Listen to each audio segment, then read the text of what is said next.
how do we teach people to ask the right question? How do we teach people to think? How do we teach people to adapt? There should be a lot more focus on that in education rather than just on content delivery.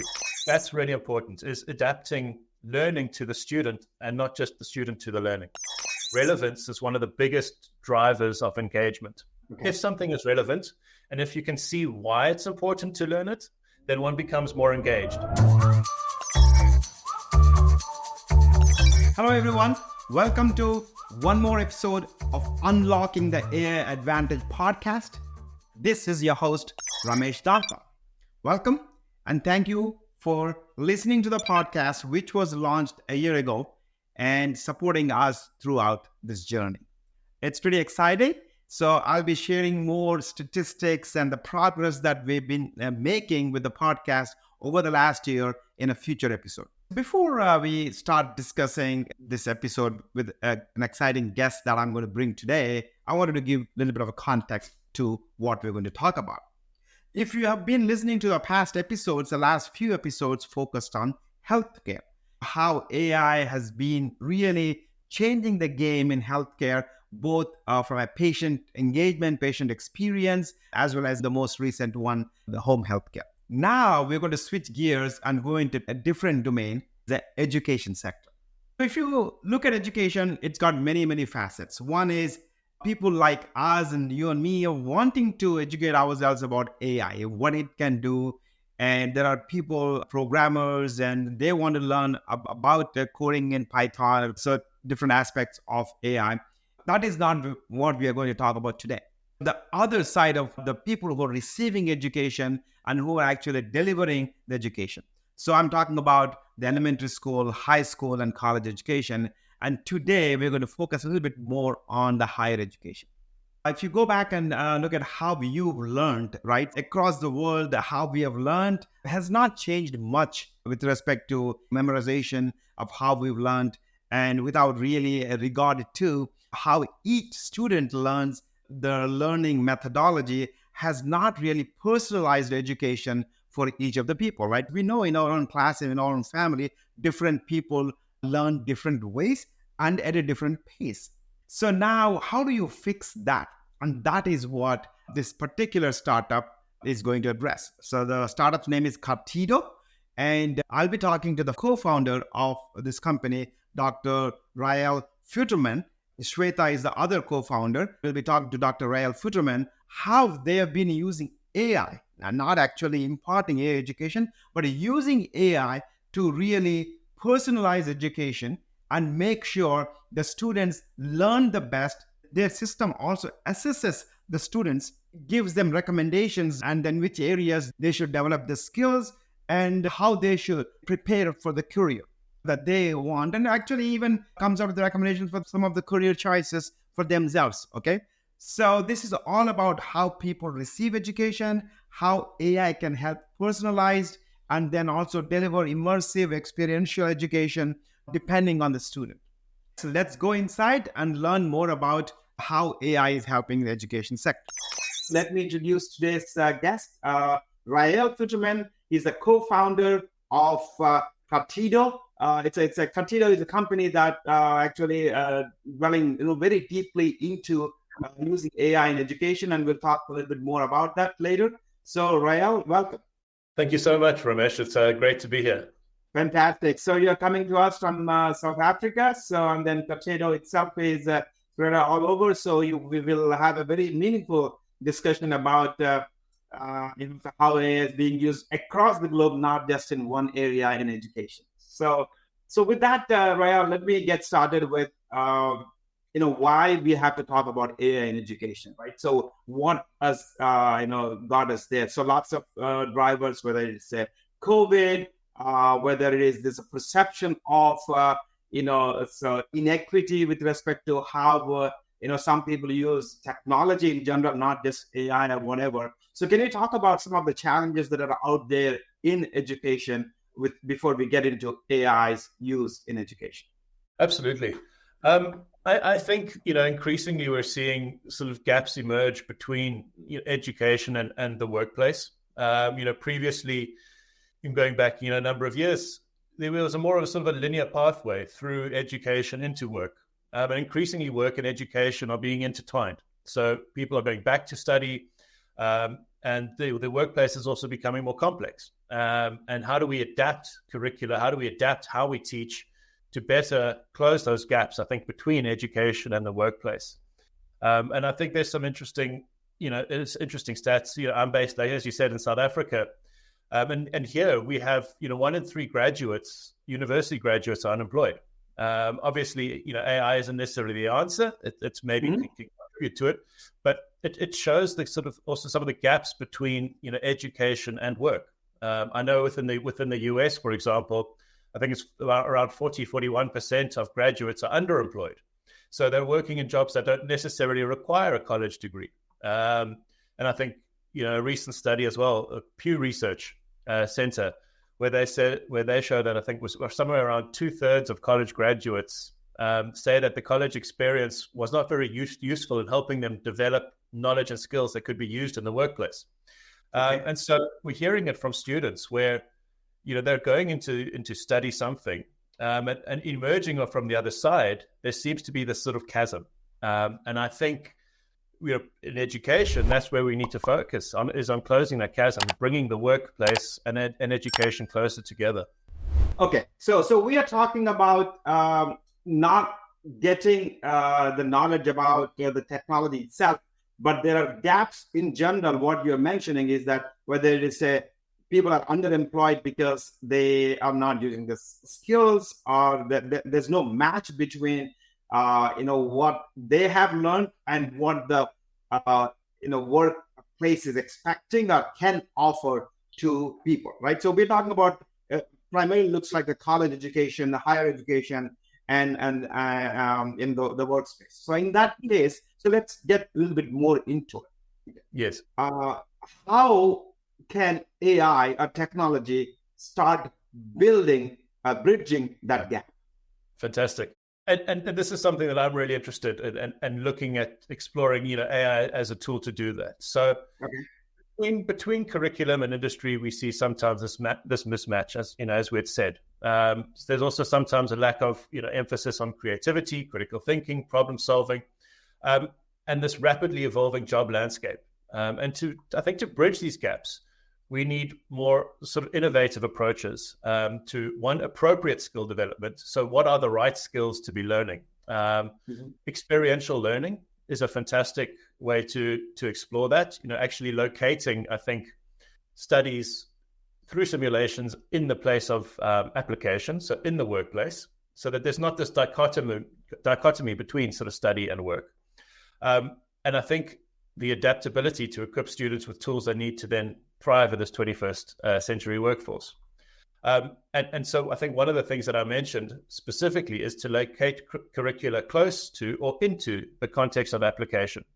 Knowledge transfer in education is incredibly important.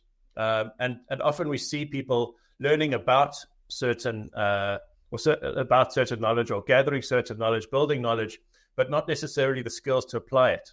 And I think that's where AI, through experiential learning, through project-based learning, can really support the application of knowledge in the workplace.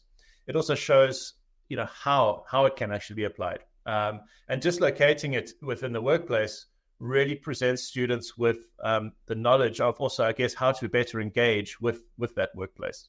So, Rael, so one of the things that you mentioned during the intro is that not just how, but you also mentioned what, right? So there is, in terms of the skill set, right? What they're learning, and then what the workplace expects or what is offering is also a gap. So how can you figure out in the curriculum itself, like what skills people need to know, people need to learn, so they could be more, better utilized, or so they can have a better workplace experience. Is it also very personalized in terms of what curriculum should be offered, or is there anything that can be there in figuring out what to learn? The programs that I've seen to be most effective, they don't operate in a silo. They operate in connection with the workplace. So whether that's bringing specific projects from the workplace into education, and actually working on these sort of live types of projects is one way to do it. I think in terms of, the what as well, there's a lot of, as I said, changing in the workplace. And so one can't, as I say, operate in a silo. I think we saw this a lot, for example, in the green skills, green economy, the growing green economy, where there are a lot of people in industry with the skills to work in, for example, engineering and business, but they didn't necessarily study the green skills component. And so there was a lot of upskill needing. And so I think, in terms of education, too often we also lock people into a sort of a 2, 3, 4 year program. And there's not that much maneuverability. And I think, yes, we need experts, but we also need generalists. And I think that idea of sort of cross-pollination is really important in education. It's, often it's at the intersection of disciplines where we see innovation. And so often that, happens later on in studies. But I think if we can bring those moments for all those opportunities for cross-disciplinary work earlier on, we see a lot more development we call T-shaped people, where you develop that deep knowledge in your field, but the ability to apply it across. Yes. Yeah, I heard that before, the T-shaped one, so that works out. So, Rael, another question is, I would be remiss if I don't ask this question about COVID, right? So, COVID in the last few years has impacted many industries in many ways, and some in a very positive way, right? So, especially with the everybody going remote and hybrid, and the workplaces said they were able to put together an infrastructure where people can work from anywhere. Okay, so hybrid. So the COVID actually, brought down the time frame it would have taken companies to put this infrastructure together, significantly accelerated that the hybrid remote infrastructure. So it's a positive in that way, right? So similarly, in the education side, right? So COVID may have impacted both positively and negatively. So negatively in the sense that the gap has widened in terms of people who did not have access to technology. There's a, I think, study that's out there, so especially elementary students and middle school students have lagged significantly behind because of that, and probably the infrastructure also in a positive way is helping education institutions to reach out students who would otherwise not be available, whether coming to physical environments and things like that. So can you talk a little bit about what has been COVID's impact on education, and then how AI/technology is helping in that area? Sure. So I think the last 4 years have been really impactful on education. I think more so than the last few decades in a way. One, through COVID, because these are both sort of global aspects. So COVID, around the world, it pushed people online, and it people didn't necessarily go through sort of change management plans or anything like that. It was just suddenly one day you were working at an office and the next day you had to be online. And so, people adapted quite quickly. And I think a lot of people learned that they could adapt. People were scared maybe beforehand or weren't too sure about it. One of the positives there as well is in terms of you moving people online, geographic boundaries shrank. So suddenly you could engage with people, on a more global aspect, not just the people in your office. So we saw more distributed teams and everything like that. And then 2 years later, as we were sort of beginning to return to work, I think November 2022 it was where ChatGPT, OpenAI, was released. And suddenly there was this new technology, that was very open and accessible to everybody. And again, that had a massive impact on education. Initially, there was the sort of the fear factor of it in terms of, cheating and plagiarism and all the negative side of things. But at the same time, it presented people with an incredible opportunity to, I think, build on the online skills that they had developed during COVID. So in some ways, it's sort of, COVID was the sort of, kind of the scaffold into AI. In a way, you can push people online, and our people were online and they could engage with it a bit easier. So I think, when AI, arrived, that was a whole nother disruption to education. So I think over the last 4 years, there's been massive changes in education. We know generally that, and I've worked in higher education and a number of universities, and programs can be very slow to change. Whether that's, as an individual, you don't want to, certain professors don't necessarily want to change what they do. Otherwise, it might be specific curriculum. Sometimes that's even, linked to industry standards or industry needs, and it doesn't change. But I think over the last 4 years, we've seen a drastic need to change and adapt, not just what we teach, but how we teach. And that to me is where AI has presented some fantastic opportunities, is not just in terms of learning about AI, but AI as an actual tool for education itself. Correct. Actually, I sit on the Dean's Advisory Board for University of California, Irvine's Paul Menard School of Business. And the Dean was saying that change the curriculum, especially in a large system like a University of California system, is very tough. But on the flip side, because of the rise of AI, especially in the last couple of years, institutions are forced to, accelerate this curriculum changes. Otherwise, they'll be left behind. And then, so in that, I think, fashion, it was a driver to make these changes very quickly, even for large institutions who would otherwise take a lot of time. Absolutely. I think even prior to COVID, we saw a lot of institutions taking their programs online, through, for example, like 2U and Coursera and these large online delivery platforms. We saw that growth, and that obviously with COVID, that just sort of escalated that. And so I think suddenly universities also had a larger cohort of international students than they would have had just, because the cost of education in some ways went down through these online programs, because one doesn't necessarily, for example, in South Africa, we see people drop out not necessarily because of their aptitudes, but because of the costs associated with studying. For example, like rental, having to rent a accommodation, having to often move to a major city, all the costs associated outside of the actual education component. Whereas, virtual mitigates a lot of those and actually allows people to access courses and also create courses themselves that aren't necessarily just put forward by a university. Yeah, exactly. In the next section, I really would like to get into some specific case studies, but I think the really the upside of all this is democratizing the access to education, and then making sure that's much more equitable. Hopefully it will be on the ground. It's happening, but at least the promise is there, the hope is there, right? So with what's happening there. So with that, Rael, let me ask you this question: would Cartedo, your company, would it have existed before COVID, or before this whole rise of AI, but or your product of the accessibility of AI, the rise of AI? So can you talk a little bit about that?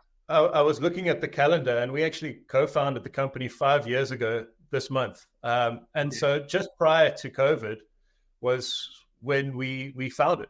And it was a conversation between my co-founder, Shweta Omji, and myself, where we knew that things needed to change in education. For example, she had seen education. She'd moved back to India from the US, and she'd seen that, for example, the education that her son was going through was very much the same as what she had gone through as a young person. And at that time, I was also working at the University of Cape Town, and I was busy trying to think about how we scale, for example, creative curriculum like design thinking, which is very much studio based. Generally the way it's taught is studio based.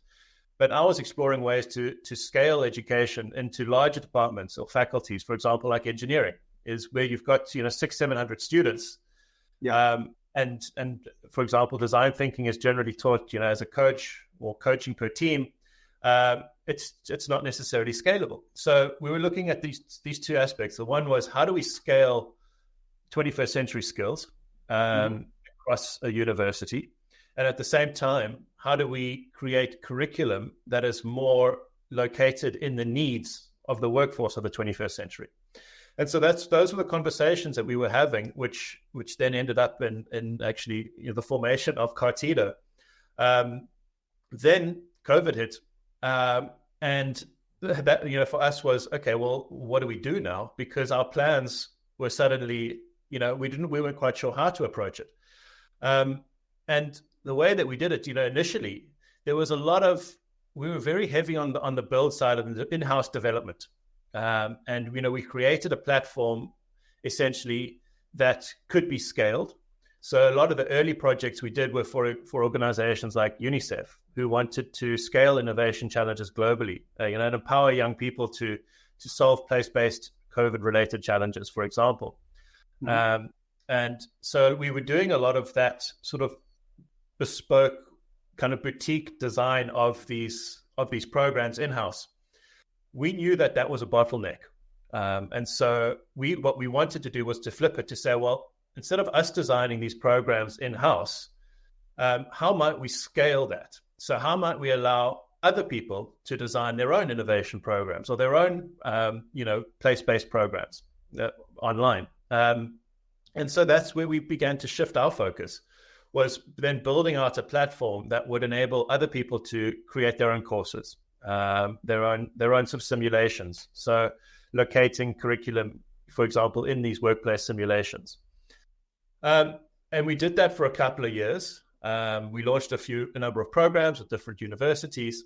And then with the rise of AI, suddenly we could, and specifically generative AI as well, it empowered us to become far more powerful. So, I think it also made AI more accessible to people, because you weren't necessarily interfacing with the AI itself. You're either interfacing with a sort of an authoring tool or a kind of a smart LMS in a way, but it's got this AI underneath it, this engine that can make what you're doing that much easier.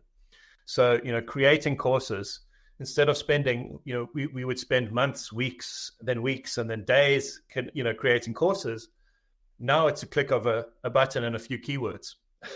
So from our side, we've seen ourselves grow. I think one with the online, empowering people to move online and in terms of education, and then with AI really supporting us in our mission, one, to democratize education, but also making it easier not just for educators, but effective for learners.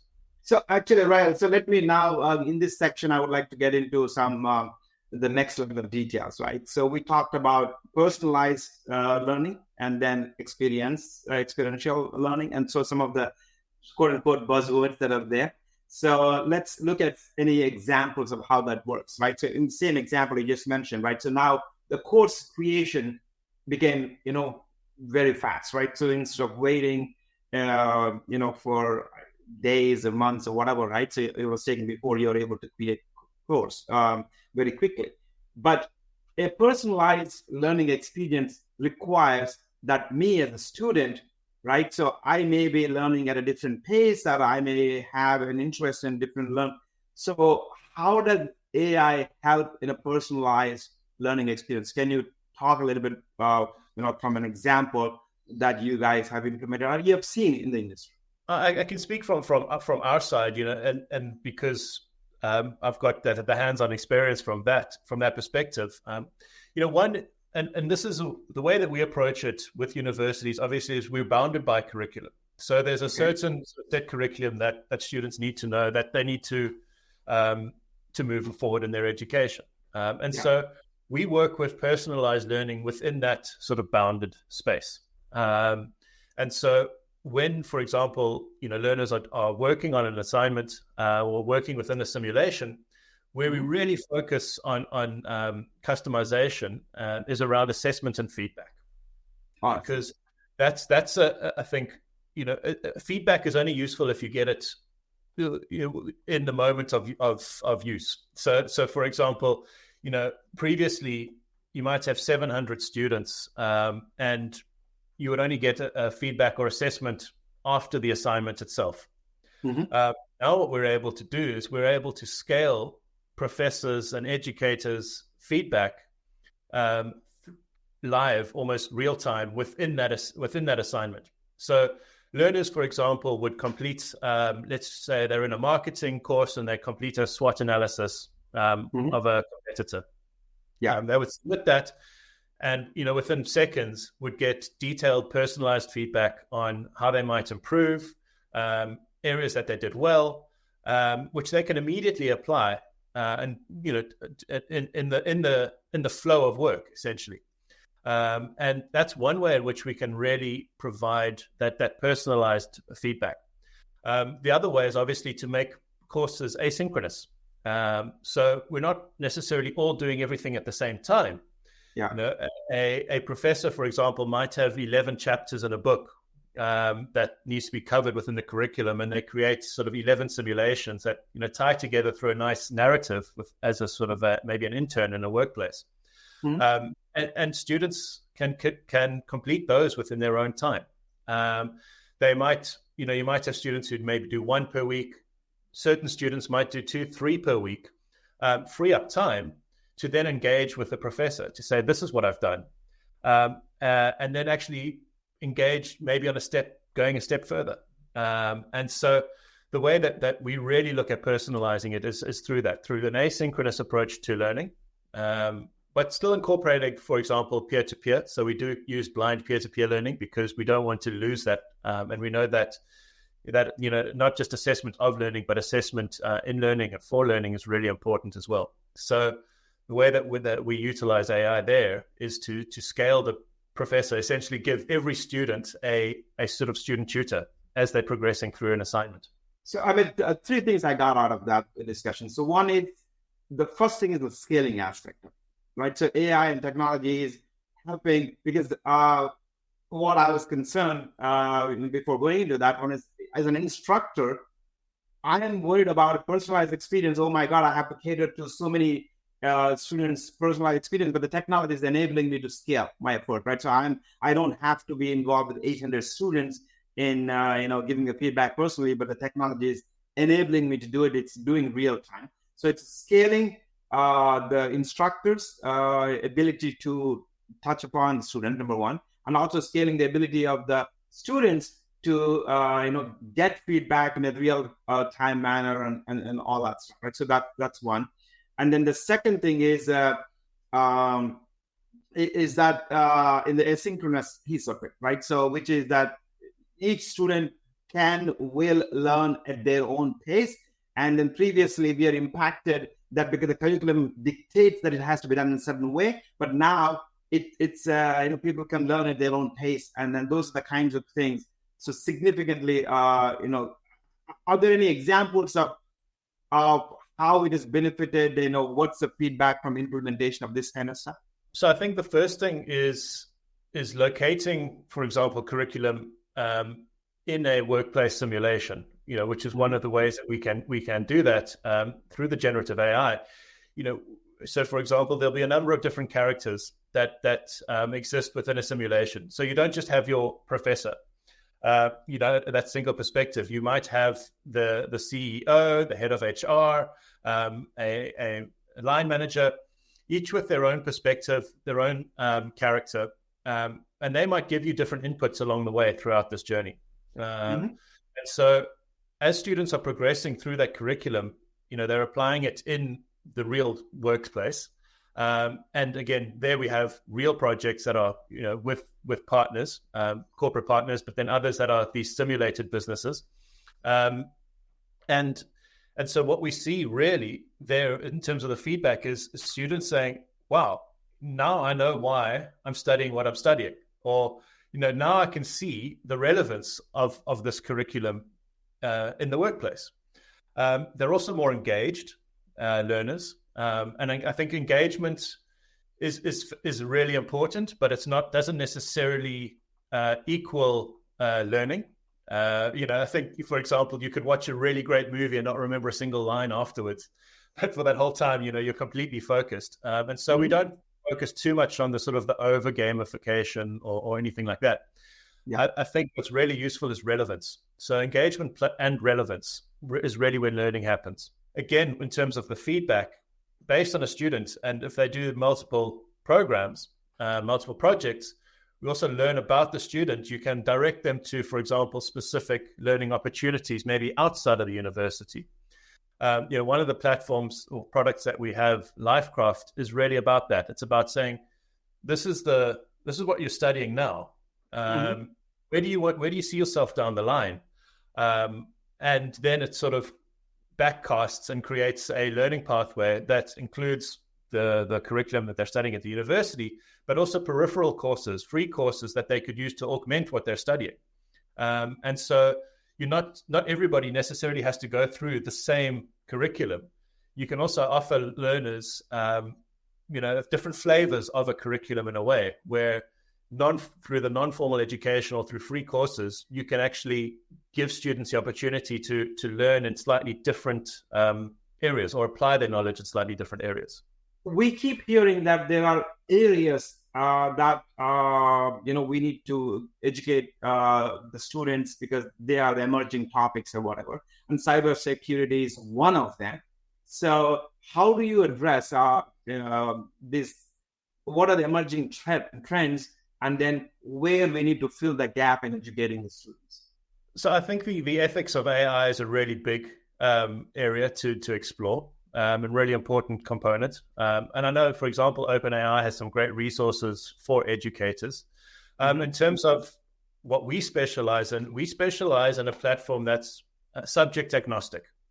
So, for example, whether you're teaching marketing, whether you're teaching business law, whatever it might be, our goal is to provide a platform that would cater to these many different fields of study. So although currently we don't have a specific cybersecurity program that teaches cybersecurity, we would partner in that case with a professor who's teaching cybersecurity and say, well, what are the learning outcomes? What are the key themes? And then, generate a program or different scenarios which they can then go in and edit and play with. And so that's our goal is, whether it's you're studying how plants grow or cybersecurity, we want a platform that's agnostic to that.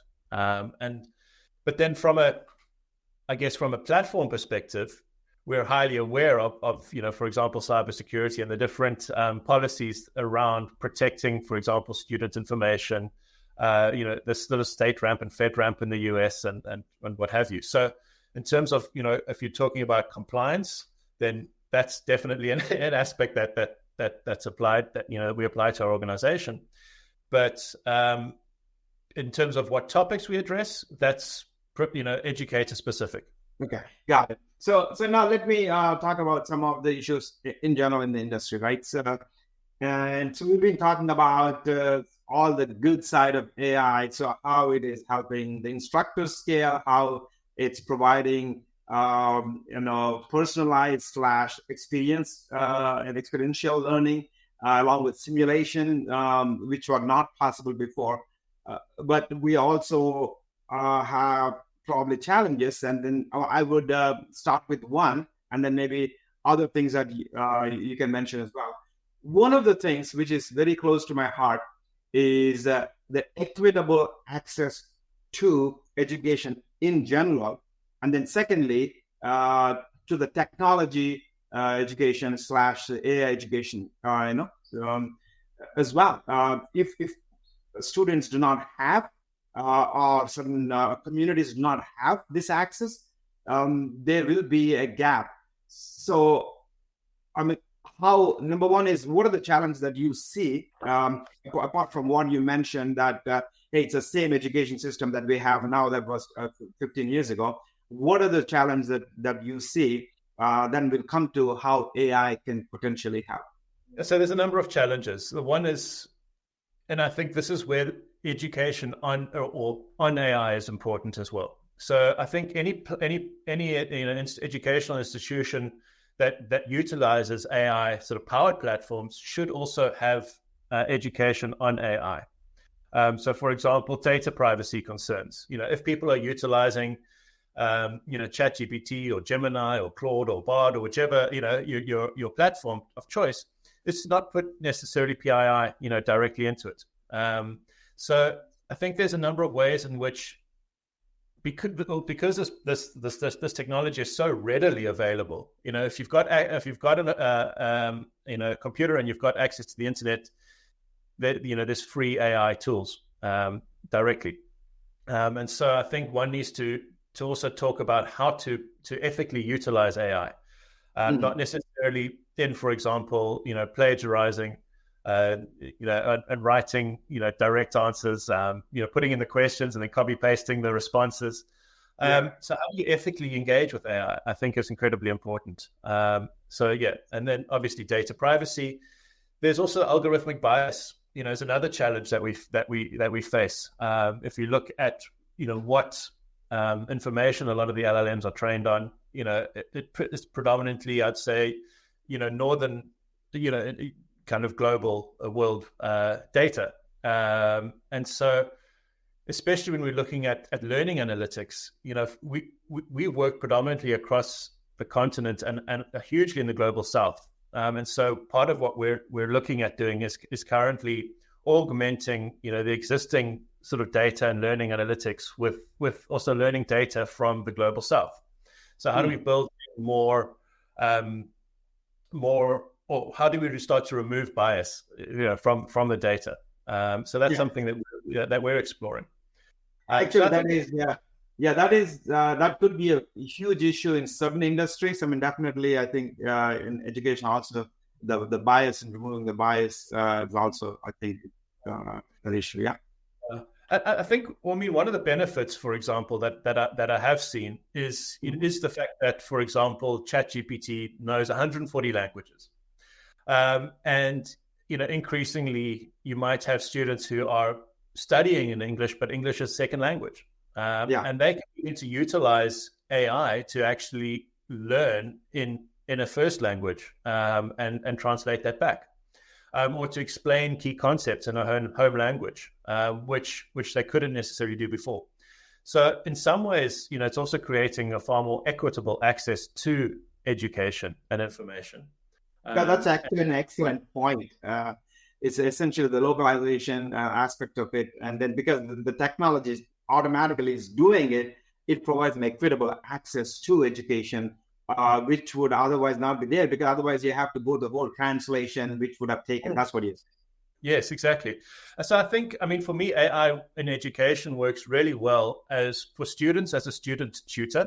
So almost like a co-pilot in the learning process, someone there to debate with, someone to question what you're doing, to ask you questions, where that wasn't necessarily possible beforehand, just because you can't have a one-to-one studying to teacher.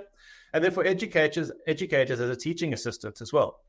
And I think that's where it's really useful. I think it was Bloom, who wrote the paper on the 2 Sigma problem. That search for methods of group instruction that were as effective as one-to-one tutoring. So, Rael, actually, for the benefit of audience, why don't we just lay out the problem so that people who are not familiar with it, will be familiar with it. So now let's talk about what do you mean by 2 Sigma problem? Absolutely. So, the 2 Sigma problem is, on one hand, we've got one-to-one tutoring, which is highly effective. And the fact that, learning through one-to-one is you sort of outperform conventional learners by 98%. Okay. Correct. But then you've got the challenge that providing one-to-one tutoring in education is impossible. We can't scale it. Wow. Yeah. And so I think we're at a moment in time now through AI where we've got that. It's not a problem so much as an opportunity, where we can provide learners with that one-to-one tutoring at scale. Right. And that's really the opportunity that we're trying to explore, is to say, how can we support learners through that one-to-one tutoring so that your good learners become great, your average learners become good, everybody moves up, and sort of elevates this. And we've seen, for example, we've had independent studies of programs that are utilizing our platform in their education. And we see not just better performance and better rating of the course itself, but better performance on exams down the line, where the platform isn't utilized at all. And so information is becoming, and knowledge, I think, is also becoming more embedded within the learners as they engage with it in a more meaningful way. As, for example, we scale that tutoring one-to-one. Can AI help motivate the students to learn? Have you seen any case studies, examples of where so you could increase the engagement from the students using AI? And so the examples of gamification is there. And I don't know, embedding entertainment into the education, probably. Those are all the things that we have seen. But what are the different ways that you could increase the engagement and then increase the motivation for students to learn? So I think one is understanding the learner. And I said, as I said earlier, I think relevance is one of the biggest drivers of engagement. If something is relevant, and if you can see why it's important to learn it, then one becomes more engaged. I think when, you've got 30, 40, 50, 200 students sitting in the same lecture, hearing the same information, it's very difficult to sort of find that motivation maybe. But if you're taking that same information and contextualizing it in its application, then suddenly students become more engaged. So, for example, we've seen that in programs where students they do become more motivated to learn through showing how what they're learning is relevant to the world. Okay. And that's one way that we can see it. So relevant with respect to, so the relevancy could be addressed in many angles, right? Relevance could be addressed from my environment, where I come from. Let's say it could be a culture, it could be whatever. If the curriculum is not relevant to me, then I'm not as motivated. But if I can somehow connect with with the culture, with the background, the environment, then that's one way of relevance. The second way of relevance is the future. Like, okay, so this is relevant because I will be able to get a job if I learn this. So what are you talking about? And I think it's exactly that. I think a chatbot, for example, or an AI tutor, if we take a kind of a platform approach to it, where you need to deliver value both ways. So, what is the value of this education to the workplace? But also, what is the contextualization of that feedback to me as an individual? If I like comedy, I like being in nature, I like, certain things about me, how can I maybe also contextualize examples within in that space that I can relate to? So I can say this is an example, within education or learning certain content, but then giving me examples, for example, that relate to nature or that relate to comedy. It begins to seem relevant to me. So you're speaking my language. And I think that's really important, is adapting learning to the student and not just the student to the learning. No, honestly, actually, we keep coming back to the same few points, right? Which is personalization, number one. Number two is, it's a contextualization, making it experiential, right? So that means you somehow you're experiencing with the simulation. And then also the other aspect that you mentioned, the localization, the translation aspect of it, right? So the language itself could be a barrier in the past, but now it makes it so easy, right? So it's all of those elements combined, and then being able to do at scale, right? So is the one. So that's why at least I'm excited about AI, and it looks like you are also excited about AI. That is it. Now we are able to put them all together to go to the next level. And I think, we were talking about this previously as well, is, AI is not a silver bullet. It's not the thing that's going to solve all our education challenges. It's a tool in an educator's toolbox. And I think what's really important here is to be pragmatic, to apply your pedagogical lenses, to apply a sort of a human-centered design lens to utilizing AI. And I always use the metaphor of a hammer, where a hammer is really useful. It's a tool, but it's really useful if you have a nail.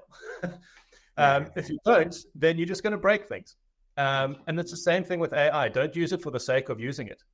Understand the problem first that you're trying to solve, and then adapt AI, because it is a really adaptable tool. In fact, it's not just a hammer, but adapt it to the problem you're trying to solve. So I think this is really important, is understanding your learners. What are their problems? What are their challenges? Is it accessing content in first language? Is it accessing challenge after hours because they also need to balance work life? What are the challenges they face? And then to say, well, how might we adapt or utilize AI to best deliver our learning to match the needs that learners have? Got it. So in the last section, Rael, so I would like to address some of the challenges that may be out there, and then how we can overcome, and then the roadmap in terms of where things are going.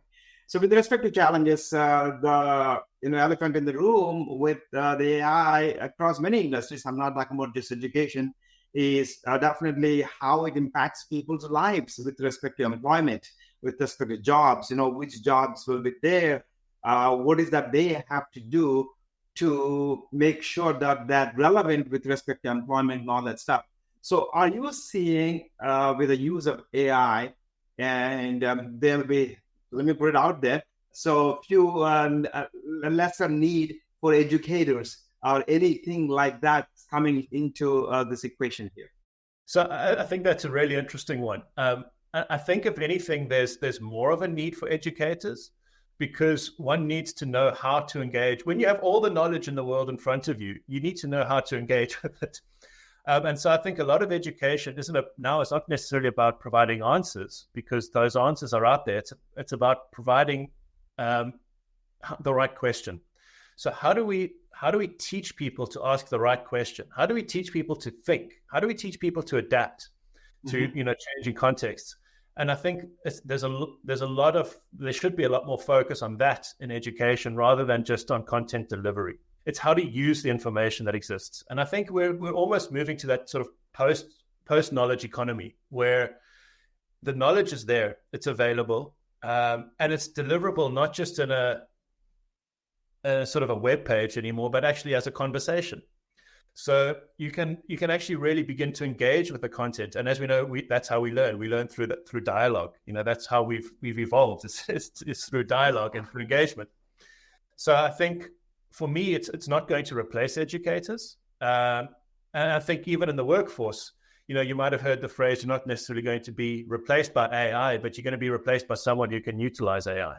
To me, it's an incredible tool to have in your toolkit.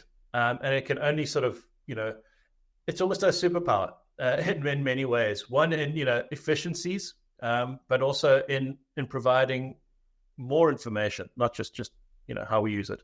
So then let me get to the next question, Rael. So it's all, it's great in terms of how we talked about this personalization, ability to scale, provides experiential learning. It bridges the gap with respect to what the workforce needs, and then students can learn. So what is stopping? Like, what are the challenges to getting to the promised land if, everything is so good about how we can use AI? To me, one of the challenges is the speed at which it arrived in our lives. And I think that people immediately go to the back foot. And that what people don't realize is they've been utilizing AI for many, many years. It might have been more sort of discriminative AI rather than generative, but it's been in our lives for a long time. I think suddenly, it's impacting on global policy. There's sort of a very much a top-down sort of approach to manage it, but also at the same time, it's a wildfire that people can't control. And I think that makes people nervous. And so people tend to, when they don't understand something as well, they will not trust it or not understand, how it works. It's kind of go fight or flight. Do we fully engage with this, or do we just ban it? And I think in the early days of AI, that's what we were seeing. That was the conversation. It was very binary. But I think now, slowly, people are realizing that it's going to be around it's around to stay. And increasingly, people are going to be utilizing it. So we better figure out how. And so I do see more adoption of AI within education. And suddenly people are saying, we're not just teaching, for example, design thinking. We're teaching design thinking plus AI. Or, this is how to use AI in marketing. This is how to use AI in teaching. This is how to use. And so increasingly, I think it's actually opening the space for education where there's suddenly, education twofold. It's not just the discipline, but the discipline plus AI. And that's, creating a whole new opportunity for educators as well. And maybe independent course creators and educators outside of traditional universities. Got it. So then it's the last question so you've already implemented or implementing, so the AI in terms of to make it more personal, more experiential, things that you mentioned. What are the things that need to be addressed? What's the roadmap that you're working on? And then in general, beyond your own company, I think what should be the roadmap by different stakeholders, whether it's institutions, whether it is educators, to make this happen? I think the roadmap, there's not necessarily just one. Obviously, I would hate to apply a blanket roadmap. Yeah. I think what's important is to understand the context of use and the purpose. So I think within any course, there's a purpose there. What is it? Why are we educating students with this information? How do we reevaluate what we're doing, and how do we utilize AI to support our roadmap? Because we might already have a roadmap, and you don't necessarily need to change it, but rather to say, well, what is this added layer, and how might we integrate it? And I think that there becomes really important, is sort of that idea of looking to the future and then backcasting and saying, well, if this is where we want students to be in 3 years, 4 years when they finish, what do we need to start doing now? And it's a change management plan essentially, but that really integrates AI into that roadmap. So it's a revisioning, I think, exercise that needs to happen, knowing that it's going to be around. Right. Thank you very much for your participation. Thank you very much, Ramesh, and thank you, audience.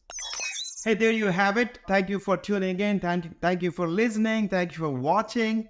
And if you are reading the show notes, so thank you for reading. So that was a deep dive on education, something that we have not done in the past. And by the way, so I would like to request you a couple of things. One is, if you like this podcast, please go ahead and review and give your a rating on Apple Podcasts, Spotify, or wherever you're listening to this podcast. And if you're watching this on YouTube, please go and like and subscribe, of course, to the channel, and then share with people that you love. Okay. And if you're not yet a member of our newsletter, theAIentrepreneurs.com, please go there and subscribe to the newsletter. 62,000 colleagues are already members there. So go ahead and subscribe, so that way you will never miss latest information on the AI and all the entrepreneurship. Okay. We publish multiple times a week, and then you will also get notified about the podcast. All right. With that, once again, thank you very much. Until next time.